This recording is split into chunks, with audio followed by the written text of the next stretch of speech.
Bonjour et bienvenue dans notre rubrique découverte des métiers. Alors dans le cadre du mois des métiers qui a commencé le 15 mars et qui va bientôt se terminer puisque ça se finit demain, le 15 avril, Cap Métiers vous propose de partir régulièrement à la découverte de différents métiers, différents secteurs, avec des professionnels qui vont vous donner des informations concrètes sur leurs activités en fonction de leur métier. Alors, aujourd'hui, je vous propose d'aller explorer les métiers de l'hôtellerie. Pour ça, je ne serai pas seul, je serai accompagné d'une intervenante, Madame Laura Bourrigaud, qui est directrice régionale de l'UMI de Nouvelle-Aquitaine. Alors, vous me corrigerez si je me trompe, UMI, Union des métiers et des industries de l'hôtellerie, c'est bien ça? Voilà, très bien. Donc, C'est en exactement fait, ça. voilà, c'est une sorte de syndicat, en fait, des métiers de l'hôtellerie et de la restauration. Mais bon, là, aujourd'hui, on va surtout nous concentrer sur les métiers de l'hôtellerie. Alors, à toutes les personnes qui nous écoutent, qui nous regardent, vous allez, pendant la durée de ce webinaire, pouvoir nous poser des questions via le chat qui se trouve à droite en bas de l'écran et nous nous efforcerons d'y répondre pour le mieux. Alors, en guise d'introduction, je suis allé à la pêche de quelques informations concernant l'hôtellerie. Il est vrai que dans un pays comme la France, réputé pour ses nombreux sites touristiques, le secteur de l'hôtellerie est un acteur majeur de l'économie. Chez nous, en Nouvelle-Aquitaine, par exemple, le tourisme occupe une place assez quand même privilégiée et on a pu dénombrer plus de, alors j'ai 1000 hôtels classés et plus de 30 000 chambres dans la région. Ce qui fait que notre région de Nouvelle-Aquitaine se trouve au 5e rang des régions françaises en termes de capacité hôtelière. Le secteur de l'hôtellerie propose de nombreux métiers, parfois pas très connus. Outre le métier de réceptionniste en hôtellerie, qui, à mon sens, est le plus connu, nous allons vous permettre de découvrir aussi d'autres métiers, tels que agent de réservation, employé du hall, concierge d'hôtel, gouvernante d'étage, employé d'étage, et j'en passe. Nous allons voir ça avec Laura tout à l'heure. Alors Laura, tout d'abord, je vous remercie de bien vouloir collaborer sur ce webinaire. Est-ce que vous pouvez déjà, dans un premier temps, nous expliquer ce que c'est que l'UMI? Bien sûr, bonjour à tous, merci Monsieur Payan. Donc Laura Bourrigaud, effectivement, de l'UMI. Donc c'est effectivement un syndicat professionnel qui a pour vocation à accompagner les chefs d'entreprise et les dirigeants à exploiter leur activité sur tout domaine d'activité. Et ce qui nous intéresse aujourd'hui, c'est aussi de les accompagner sur les problématiques d'emploi et de formation. J'ai une entreprise, j'ai un hôtel, comment je recrute ou comment j'accueille et forme des publics qui vont entrer dans mon établissement. Donc nous, c'est aussi dans ce cadre-là qu'on intervient, sur la thématique sur laquelle j'interviens aujourd'hui. Et on travaille bien évidemment avec des instances autour de nous. On travaille sur la rédaction de formation, etc. On est partie prenante et on crée des diplômes qui correspondent aux besoins des professionnels. Pourquoi? Pour garantir aux nouveaux entrants un métier qui correspond à l'attente du professionnel. Et ça, c'est hyper important parce que ça permet d'avoir des métiers justes et reconnus par la filière. D'accord, très bien. Donc là, vous représentez l'UMI de Nouvelle-Aquitaine. Donc en fait, l'UMI, c'est un syndicat national et ensuite divisé en régions. Exactement. Donc c'est un syndicat national, c'est une confédération qui est ensuite divisée en départements. Donc on a des antennes dans tous les départements français. Et ensuite, on a la strate régionale qui traite des problématiques qui collent à celles du conseil régional, donc notamment l'emploi, la formation, le développement durable, le numérique, etc., qui sont, on va dire, des thématiques transverses. Donc vous trouverez des UMI partout en France. D'accord, très bien. Alors, vous parlez de formation, on en parlera justement tout à l'heure, c'est quand même assez important. Alors, moi, ce que j'aurais aimé, c'est qu'on puisse axer ce webinaire sur la découverte des métiers pour les personnes qui nous regardent et qui seraient éventuellement intéressées par les métiers de l'hôtellerie. Donc, est-ce qu'on peut faire le tour? Est-ce que c'est possible déjà? Est-ce qu'on peut faire le tour de tous les métiers qu'il existe dans l'hôtellerie? Alors, je vous laisse la parole. On est Alors, parti pour un petit tour des métiers. On a grosso modo 7 métiers qui sont reconnus par la branche HCR. Quand je dis reconnus, c'est certifiant ou qualifiant, D'accord. qui vous emmène un diplôme ou une certification. Voilà. Donc on a le principal, enfin en tout cas le plus haut, si je le dis ainsi, qui est le directeur d'hôtel. Tous les mots que je vais employer, vous pouvez les féminiser à convenance. Ils sont aussi bien pour des hommes que pour des femmes. Donc directeur d'hôtel, je les passe en revue et ensuite j'approfondirai si ça vous Très convient. bien. Très bien. Directeur d'hôtel, concierge d'hôtel, employé de hall, employé d'étage, réceptionniste que tout le monde connaît, gouvernant d'hôtel. Et vous me direz par exemple quelle est la différence entre un concierge d'hôtel et un gouvernant d'hôtel. Et ensuite, on a les gouvernants en établissement de santé parce qu'on a certains hôtels qui font de la thalassothérapie et ça Et nécessite oui. aussi des connaissances et des appétences supplémentaires. D'accord. Très Voilà bien. pour les 7 métiers. Par quoi voulez-vous que je commence, Monsieur Payan? On va suivre votre ordre. Allez, directeur d'hôtel. Du coup, le poste de directeur d'hôtel, vraiment, ça nécessite aussi des compétences clés. Donc, c'est plutôt un poste qu'on a en fin de carrière ou qu'on acquiert suite à un parcours autre qui nous emmène à un poste de directeur d'hôtel. D'accord. Tout le monde peut venir. Il faut savoir que la branche, elle accepte des salariés en reconversion, des gens qui viennent d'autres secteurs d'activité. Et les passerelles seront nombreuses, soit en interne, soit en externe. Donc, aucune difficulté. Très bien. Les compétences principales du directeur de l'hôtel, c'est simple, c'est assurer le développement de l'établissement, coordonner l'ensemble des activités, produire les analyses économiques et financières de la bonne santé financière de l'hôtel, en l'occurrence, et animer et motiver les équipes. Donc ça, c'est les 4 thématiques. Voilà, donc ensuite, on a donc une rémunération qui peut varier, qui est aux alentours de 2400 à 3008 en fin de carrière pour les indications liées à la convention collective et aux échelons, puisque l'ensemble des métiers reconnus sont racolés à des échelons de la convention collective. D'accord. D'accord. Et imaginons que, alors vous l'avez dit, hein, c'est plutôt, je reviens sur le poste de directeur d'hôtel. Si j'ai bien compris, voilà, c'est plutôt un poste que l'on obtient après une évolution. Mais imaginons que, voilà, c'est mon souhait, j'ai envie d'être directeur d'hôtel, de rentrer directement sur un poste de directeur d'hôtel. Quel genre de formation est-ce que je peux envisager pour cela? Alors, plusieurs choses. Si vous voulez rester plutôt sur le territoire français et être directeur d'hôtel d'un établissement français, On va rester on sur a la France, oui. parfait. Donc, vous pouvez faire des BTS. Donc, on a des BTS hôtellerie-restauration, si on est plutôt là sur l'éducation nationale. BTS hôtellerie-restauration, option mercantique et gestion hôtelière. Donc là, c'est un BTS qui vous emmène la possibilité d'avoir accès à ce poste. On a un BTS responsable d'hébergement, donc là qui est plus global. C'est un référentiel qui est commun, donc ça pourra aussi vous emmener sur des postes de camping, social, etc. Mais c'est quand même un métier qui est reconnu. Ensuite, on a pas mal de licences, donc des licences d'éducation nationale, des licences Mhm. de droit, gestion hôtelière, tourisme, etc. On a beaucoup de directeurs d'hôtel qui ont ces licences. Donc licence, BTS, et ensuite tout ce qui est, vous savez, les nouveaux diplômes MBA, donc les espèces de bachelor, etc. On a plein de bachelors, donc bachelor international, bachelor management des entreprises touristiques, bachelor management du tourisme et de l'hôtellerie. La liste est longue, on a à peu près une quinzaine de diplômes qui préparent au poste de directeur d'hôtel. D'accord, très bien. Parce que là, on parle de l'hôtellerie, on parle des hôtels, mais tout à l'heure, vous avez parlé de camping et établissements touristiques. Est-ce que tout ça s'est englobé aussi dans les métiers de l'hôtellerie? Non, pas dans les métiers de l'hôtellerie à proprement parler, mais on a certains diplômes qui ont un référentiel commun européen et qui du coup apportent un socle commun qui permet d'avoir accès à d'autres types de métiers. On aime D'accord, à dire, nous, aujourd'hui, à l'UMI et dans nos instances, qu'on est plutôt une filière des hébergements et des restaurations.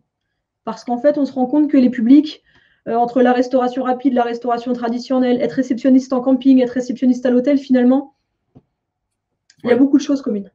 Oui, et puis même au niveau des hôtels, il y a quand même une distinction à faire aussi. Alors je ne sais pas si c'est le même fonctionnement entre des hôtels dits traditionnels et puis des hôtels de chaîne que l'on trouve de plus en plus.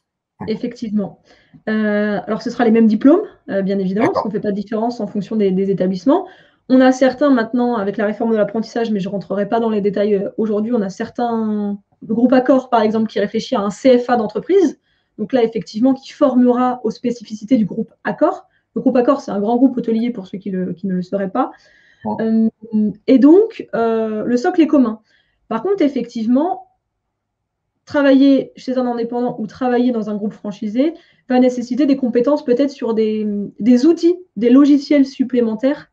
Et c'est là que la formation interne rentre aussi en jeu, même si dans les référentiels métiers, un grand panel de logiciels est étudié pour être apte à travailler partout.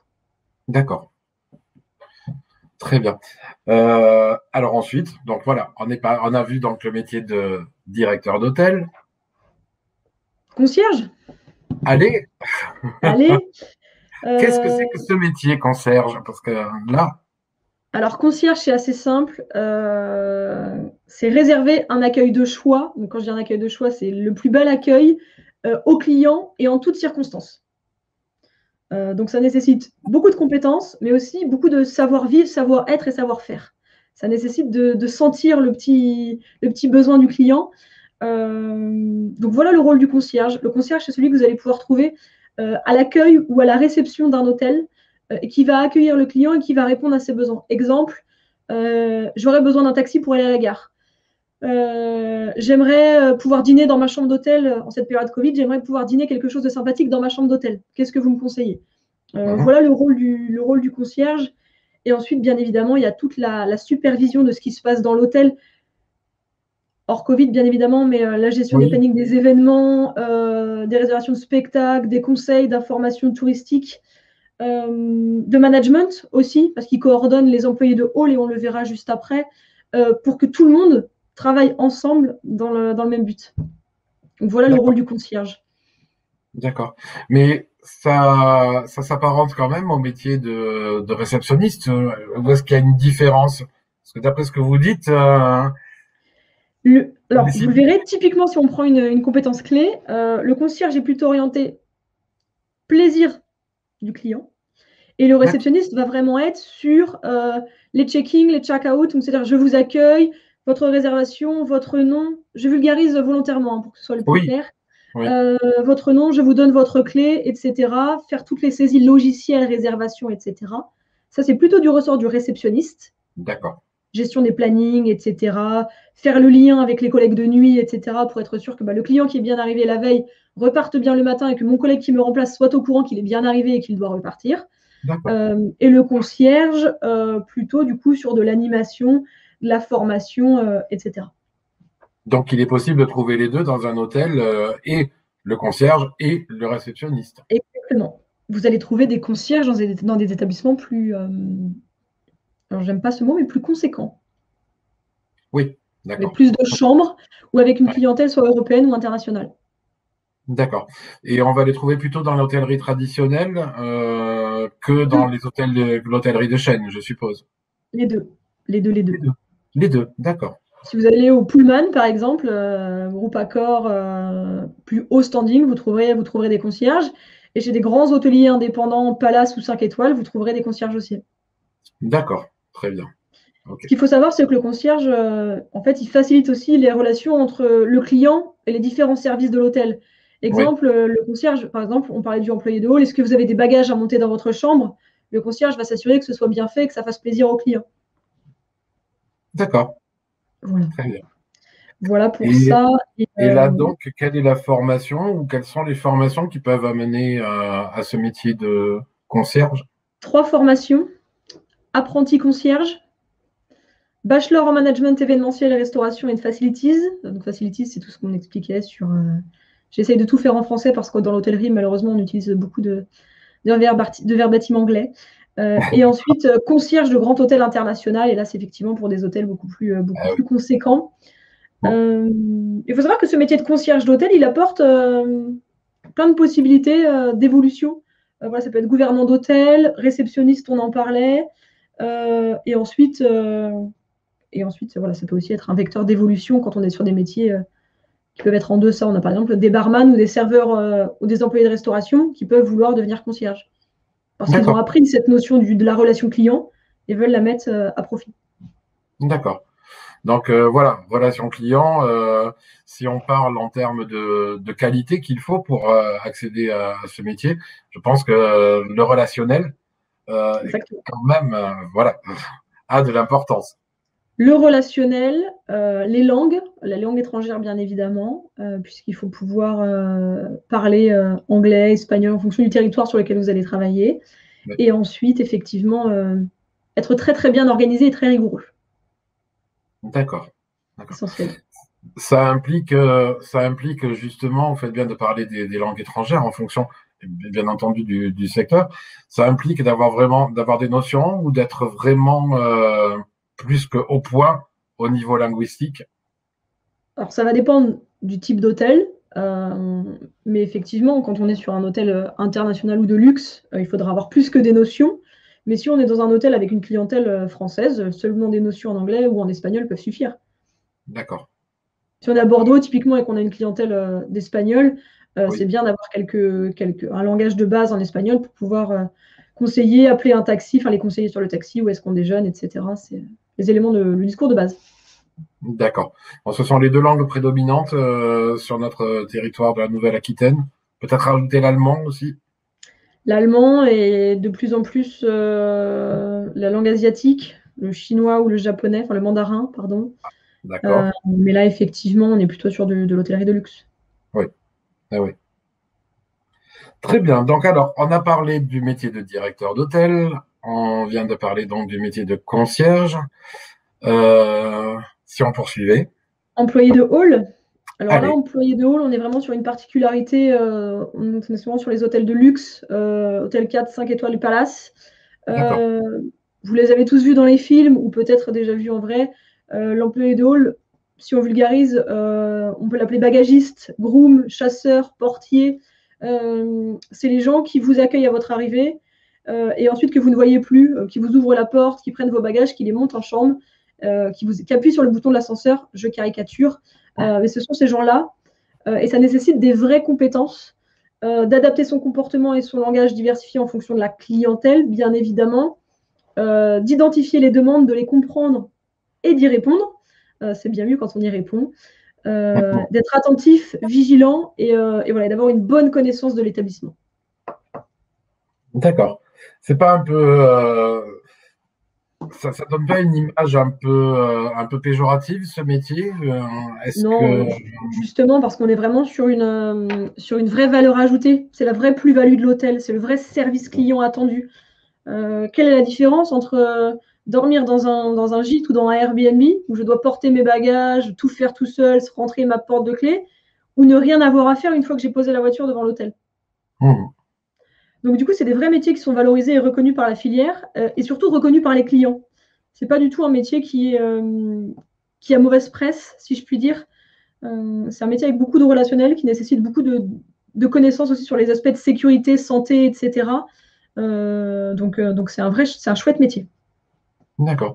Alors, c'est bien d'en parler parce que justement ça permet aussi d'éviter des représentations peut-être fausses, des Exactement. images fausses que l'on peut se faire sur des métiers, hein, pas que dans l'hôtellerie d'ailleurs, hein, voilà, c'est bien d'en parler concrètement et de mettre d'ajouter de la valeur aussi à des métiers. Et l'avantage, c'est ça, et l'avantage de l'employé de hall, c'est qu'on sait qu'en étant employé de hall, il y a des possibilités d'évolution, et ça, c'est une force, je le redis, dans nos Voilà, métiers, contrairement à d'autres voilà. secteurs d'activité. Il peut devenir ensuite employé d'étage, gouvernant, tout est possible. Concierge, si après avoir été gouvernant, directeur d'hôtel, tout est possible dans les carrières, dans les perspectives d'évolution. D'accord, très bien. Alors, la formation ou les formations pour accéder à ce poste Pas spécialement de de voix. formation, le tronc commun des métiers de l'hôtellerie, BTS qu'on évoquait tout à l'heure. D'accord, on est quand même sur du niveau BTS, hein, sur du niveau Bac+2. On peut aller, ça dépend comment on monte, c'est toujours pareil, ça dépend aussi de l'expérience. Si c'est un premier poste, effectivement, vu qu'on est sur du luxe, là, sur ces métiers, c'est ce que je vous disais en Oui, introduction, et la ouais, nécessité de la langue étrangère qui pose souci sur des métiers, sur des diplômes inférieurs. d'accord. De toute façon, je suppose que dans tous ces métiers, toutes ces formations au métier de l'hôtellerie, la part linguistique a quand même, C'est prépondérant. voilà, C'est Ouais, prépondérant pour deux raisons. Un, parce qu'on accueille des clients du monde entier et que l'anglais reste la langue dominante.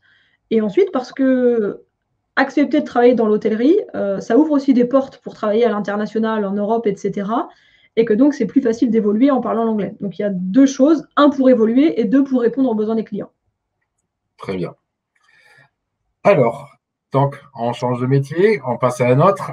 Employé d'étage. Alors, Alors, employé d'étage, vous entendez souvent femme de ménage. d'accord, d'accord, Et c'est très réducteur, donc on n'utilise pas ce mot de femme de ménage ou d'homme de ménage, on utilise le terme d'employé d'étage parce qu'en fait, s'occuper d'une chambre, ça nécessite une rigueur et une efficacité qu'on ne peut imaginer en tant que client lambda d'un hôtel. Donc les activités principales, elles sont simples. C'est remise en état des chambres à blanc ou recouche, ça veut dire faire la chambre pour un nouveau client ou la refaire pour ce même client le lendemain matin.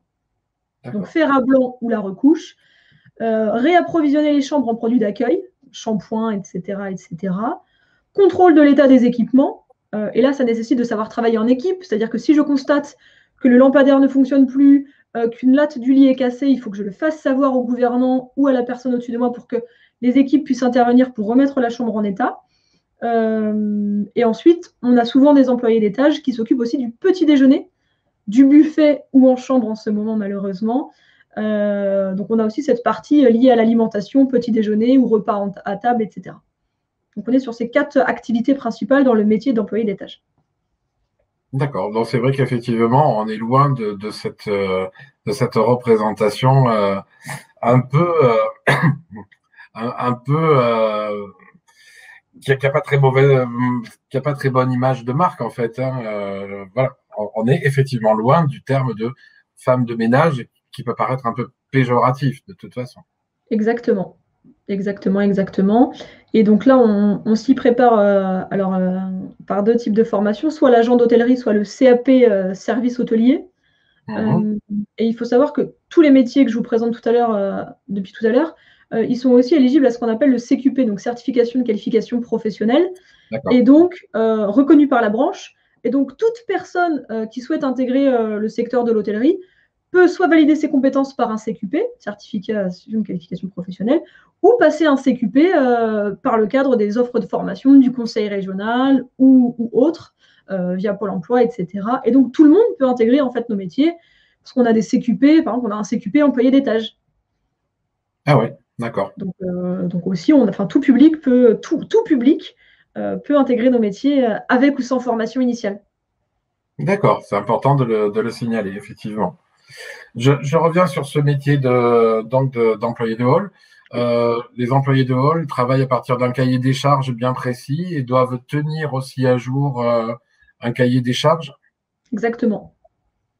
C'est D'accord. essentiel de faire le lien. Typiquement, regardez, si on prend l'employé de hall ou l'employé d'étage, euh, pour savoir si je refais la chambre à blanc, donc si je caricature à neuf, ou la recouche, ça nécessite de savoir si mon client est parti définitivement Et oui. ou si mon client a pris un séjour pour plusieurs nuits. Donc, vous Mhm. voyez, ça nécessite toujours de faire du lien avec les équipes.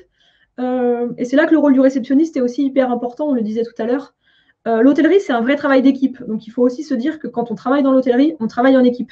On a des missions qu'on peut faire individuellement, mais c'est un vrai travail d'équipe.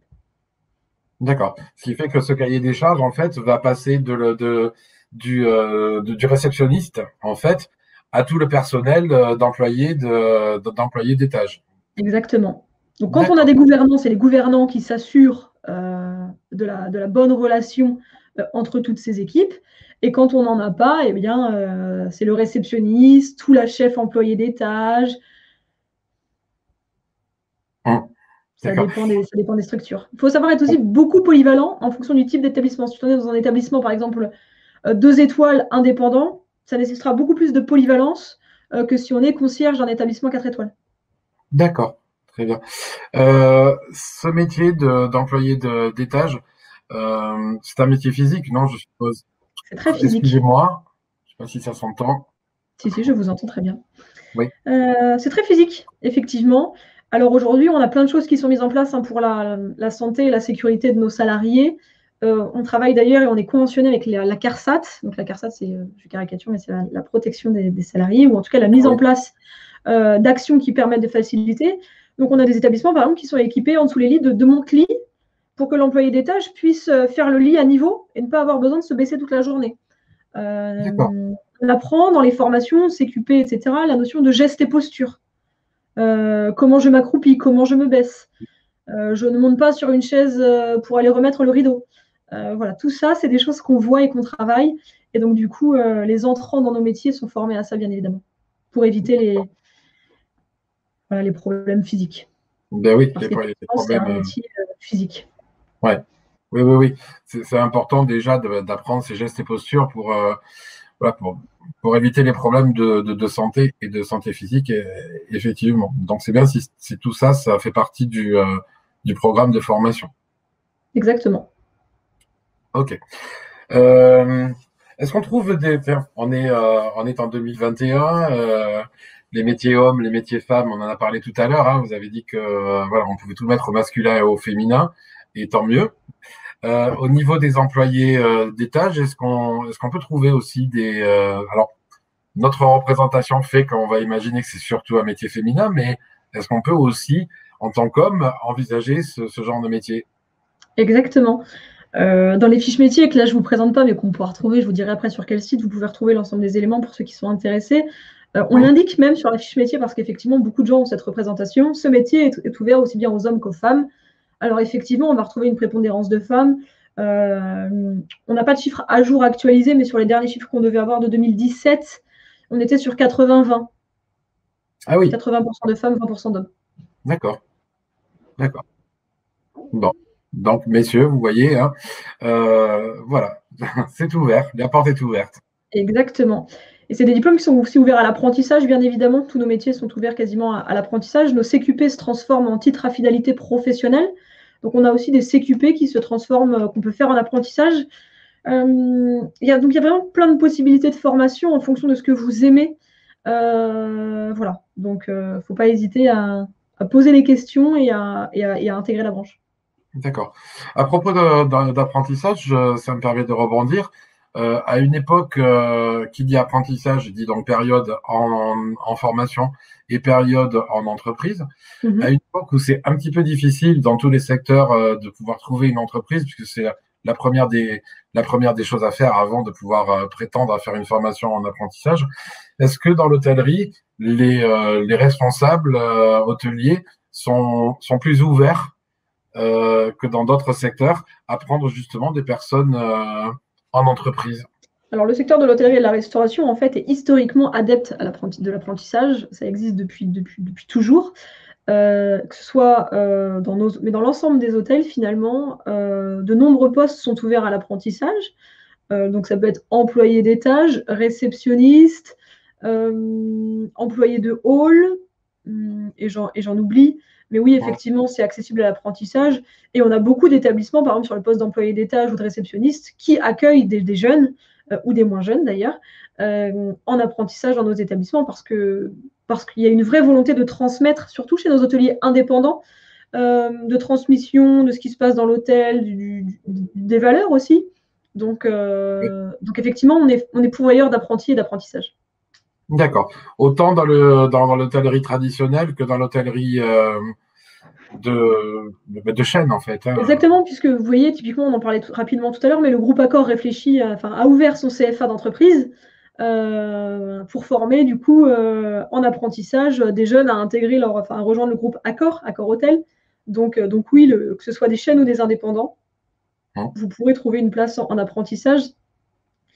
Et j'en profite pour faire un peu de pub, mais l'UMI Nouvelle-Aquitaine a créé une application qui s'appelle UMI Jobs, donc U plus loin ME plus loin Jobs, qui permet aussi aux jeunes de rentrer en contact avec tous nos adhérents pour trouver des postes, contrats de pro, contrats d'apprentissage, etc. Et soutenu par le conseiller régional. Et ça permet du coup de mettre en relation les candidats qui cherchent et nos entreprises qui sont en demande. Ça, c'est super important, hein. Comme je l'ai dit tout à l'heure, à une époque où dans d'autres secteurs, c'est un petit peu plus difficile, quoi. Il faut savoir que sur 100% d'établissements, on a environ 80% de 70% de nos établissements qui recrutent des apprentis. Ah oui, quand même.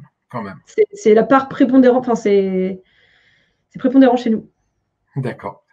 Alors, est-ce qu'on a fini le tour des métiers? Donc, non, il me semble qu'il en reste. Réceptionniste, mais vous le connaissez, donc je vais Voilà. faire très court.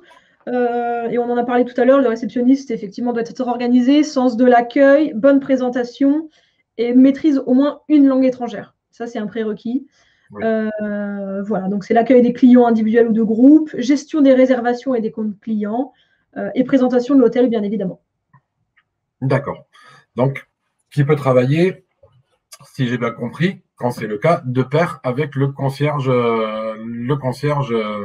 Exactement, de pair avec le concierge, c'est exactement ça, parce qu'ils sont souvent ensemble à l'accueil. Et ensuite, c'est aussi le réceptionniste, quand il n'y a pas de concierge, qui fait le lien avec les équipes, donc avec l'employé d'étage, etc. Donc, il y a aussi une vraie notion. Il faut être très autonome en fait pour suivre les procédures qui sont établies. Vous parliez de procédures tout à l'heure et elles existent, donc il faut suivre les procédures. Et ces procédures permettent effectivement d'animer le travail de chacun. D'accord. Bon, mais là, on a fait un bon petit tour des différents métiers. C'est ça. Alors, forcément, l'époque à laquelle nous vivons est un petit peu particulière. On en entend parler régulièrement dans les médias. Quel est l'impact actuellement de cette crise économique, crise sanitaire? Actuellement, est-ce qu'il y a un impact? Est-ce que vous avez quand même de l'espoir, comme on en a tous? Alors, effectivement, l'hôtellerie est touchée de plein fouet par la crise. Il faut savoir que les hôtels n'ont jamais été fermés par fermeture administrative. L'État n'a jamais fermé les hôtels. Oui. Mais de fait, les hôtels ferment puisqu'on interdit ou on limite le déplacement des populations. Donc les hôtels n'ont pas de clients, donc les hôtels ferment puisqu'économiquement, ce n'est pas rentable. Donc les hôtels sont en grande souffrance. En grande souffrance, pourquoi? Parce qu'on n'a plus de tourisme d'affaires. Que ce soit des entreprises françaises, des groupes internationaux, etc., il n'y a plus de tourisme d'affaires. On est tous, et on le voit aujourd'hui, en télétravail. Donc on ne se déplace plus dans les hôtels. C'est ça. Plus de tourisme d'affaires. Les restaurants sont fermés. Donc quel plaisir d'aller passer un week-end au bord de la mer quand on ne peut pas déjeuner ou dîner dans un bon restaurant. Donc très compliqué. Alors effectivement, une perspective de réouverture. On espère pouvoir faire une saison correcte. On n'a pas de date de réouverture encore. Alors les hôtels sont effectivement ouverts, mais on n'a pas de date de réouverture pour les restaurants ou pour les bars, ce qui fait que ça limite les possibilités de réservation de séjour. Donc on espère passer effectivement une saison juillet-août de qualité. Quid de l'avant-saison et quid de l'après-saison? Ça, on est beaucoup moins optimiste. On espère que les restrictions de déplacement seront levées bientôt pour que les hôtels puissent travailler correctement.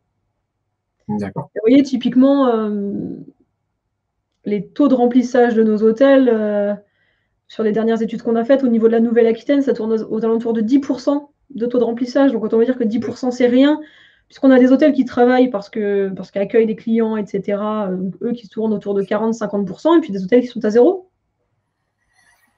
Et oui. Et oui. Bon, ça concerne l'hôtellerie, mais ça concerne aussi tellement d'autres secteurs. Exactement. De toute façon. Donc, on attend la reprise. Les entreprises attendent la reprise patiemment. Seront prêtes à accueillir à nouveau nos salariés, nos saisonniers, nos jeunes, nos apprentis, dès qu'on pourra travailler à nouveau efficacement. Dès la rentrée de septembre, on l'espère. Mais même cet été, on voit bien sur du poste de saisonnier, il y a plein de postes à pourvoir. Donc, il ne faut pas hésiter à solliciter la filière. D'accord. Alors, important ce que vous venez de dire aussi, poste de saisonnier. On va trouver les deux. On va trouver et des postes de saisonniers et des postes beaucoup plus pérennes, par exemple, Exactement. sur une saison. Exactement. Alors, le territoire de la Nouvelle-Aquitaine est vaste. Donc, sur le littoral, vous allez effectivement trouver des hôtels qui sont ouverts 8 mois à l'année. Alors, certains sont ouverts toute l'année. Vous allez trouver des hôtels qui sont ouverts 8 mois dans l'année. Donc là, effectivement, des postes saisonniers, mais 8 mois, ça te permet quand même de faire une bonne saison. Et croyez-moi, quand vous sortez de 8 mois de saison, les 4 mois de repos sont les bienvenus. Oui, et ensuite, voilà, typiquement, si on prend Bordeaux, Limoges, Poitiers, il y a effectivement besoin de renfort de saisonniers l'été puisque l'activité est plus dense. Mais sinon, effectivement, on est sur du poste en CDI ou sur du CDD de long terme sans aucune difficulté dans nos métiers. D'accord. Est-ce qu'une mobilité, c'est important? Excusez-moi. Non, pas spécialement, puisqu'une fois qu'on est à l'hôtel, on n'a plus besoin d'y bouger, sauf quand on est voiturier, et encore, on ne va pas très loin. Après, effectivement, dans nos métiers de l'hôtellerie, quand on veut pouvoir évoluer, donc soit on peut monter en interne, mais si on est dans un établissement plus petit, ça nécessite de changer d'hôtel, effectivement. Vous avez de la chance en Nouvelle-Aquitaine, vous le disiez tout à l'heure, il y a plus de 2000 hôtels, donc 1700, quelque chose de ce type. Donc, il y a l'embarras du choix pour trouver l'établissement qui vous correspond, un plus petit hôtel en termes de chambres, en termes d'étoiles, etc., ou du luxe, ou du traditionnel. Tout existe en Nouvelle-Aquitaine, sur tous les territoires. Vous pouvez travailler en Dordogne, sur des établissements de ruralité, mais aussi très saisonniers. Tout est possible. Voilà, grande diversité en fait, en tout cas. Exactement. Sur le site du Futuroscope à Poitiers, je veux dire, tout est possible. D'accord. Alors, le temps passe, hein, on va approcher de la fin. Il y avait une question aussi que je voulais vous poser. Qu'est-ce que vous pouvez conseiller à un jeune qui hésite à se lancer dans un parcours de formation en hôtellerie? Alors, ça va dépendre déjà de son âge, bien évidemment, mais d'intégrer soit des prépas apprentissage, soit des parcours d'apprentissage pour tester du coup son appétence pour la matière. Et ensuite, ça permettra aussi de réajuster le poste. Ça, c'est la première chose. S'il est en âge de travailler, d'essayer de trouver une saison d'1 mois ou de 2 mois au mois de juillet, août, pour aller tester son appétence pour le métier avant d'entrer sur un diplôme, enfin, sur un cursus plus long. Mais voilà, les deux voies, soit le job d'été, soit la voie de l'apprentissage pour pouvoir tester son appétence. D'accord. Et ensuite, vous avez aussi la possibilité de rentrer en contact avec nous pour qu'on puisse vous mettre en relation. Notre OPCO le fait, mais en relation des jeunes qui cherchent à faire des stages d'entreprise, des visites Voilà. d'entreprise sur une journée pour venir visiter un établissement ou échanger avec un directeur de structure ou avec un salarié ou un jeune d'un CFA, enfin d'un organisme de formation maintenant. Tout est possible et on est en train de relancer la plateforme là, de matching pour que vous puissiez venir faire des visites d'entreprise puisque notre OPCO a changé. Donc, on a juste besoin de se réorganiser administrativement. OPCO, vous pouvez expliquer pour les personnes qui nous regardent? L'OPCO, c'est l'opérateur de compétences de la branche, donc chez nous, qui s'appelle Acto. Avant, c'était le FAFI. Et en fait, c'est cette OPCO, par le coût contrat, qui finance la voie de l'apprentissage. D'accord. En fait, ça finance vos parcours. D'accord. Et est-ce que... alors vous avez dit tout à l'heure que donc, dans le milieu de l'hôtellerie, on était quand même plus ouvert à l'apprentissage. Est-ce que, voilà, je suis à la place d'un jeune, voilà, j'ai envie de me rendre compte de plus près de ce que sont ces différents métiers. Est-ce qu'on accepte dans l'hôtellerie facilement des personnes qui viennent juste pour faire des stages déjà de découverte avant de se lancer ou pas, pour avoir une vision concrète des différents métiers? Exactement. Alors, avant la crise, c'était facile, hein, on accueillait volontiers des jeunes via des dispositifs Pôle emploi, de stage, de mise à disposition d'une semaine pour tester, etc. Donc oui, sans aucune difficulté. Que ce soit dans l'hôtellerie indépendante, les chaînes intégrées, les chaînes volontaires, parce que les 3 types de structures qu'on évoquait tout à l'heure, il y a des possibilités de venir faire des stages d'observation, de tester avant de prendre Enfin, tout est possible. D'accord. Nous, à l'UMI, par chance, je vous le disais tout à l'heure, on est un syndicat professionnel, donc on peut aussi facilement mettre en relation avec l'ensemble des entreprises de Nouvelle-Aquitaine. Et c'est pour ça qu'on était là aujourd'hui, pour vous dire qu'il ne faut pas hésiter à nous solliciter et à venir parler à des professionnels, à venir rencontrer des professionnels, à tester votre appétence pour le métier en toute sécurité et ensuite vous décider sur votre avenir professionnel. Très bien. Écoutez, je vous remercie infiniment pour toutes Merci à vous, M. Payan. Voilà, pour toutes ces informations. De toute façon, pour plus d'informations, hein, je m'adresse aux personnes qui nous regardent. Sachez que sur le site Cap Métier, capmétier.fr, ben, vous allez retrouver d'une part cette vidéo pour pouvoir la revoir un petit peu à votre rythme, et vous allez retrouver donc des témoignages de professionnels sur d'autres secteurs aussi. Nous, on a la possibilité aussi, si vous nous appelez donc sur notre plateforme dont je vais vous donner le numéro et que vous trouverez aussi sur le site Cap Métier, on a la possibilité de vous donner les coordonnées de l'UMI.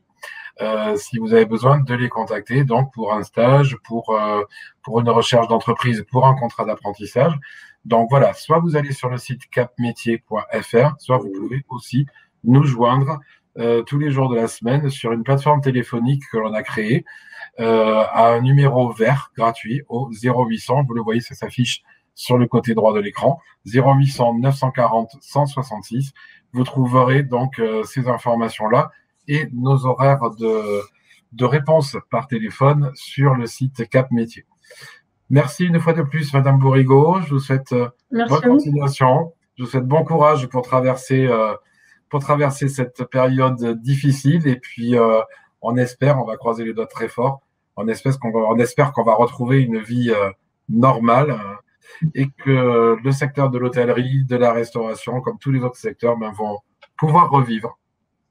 Merci à vous. Bonne journée. Au revoir. Au revoir et au revoir à tous.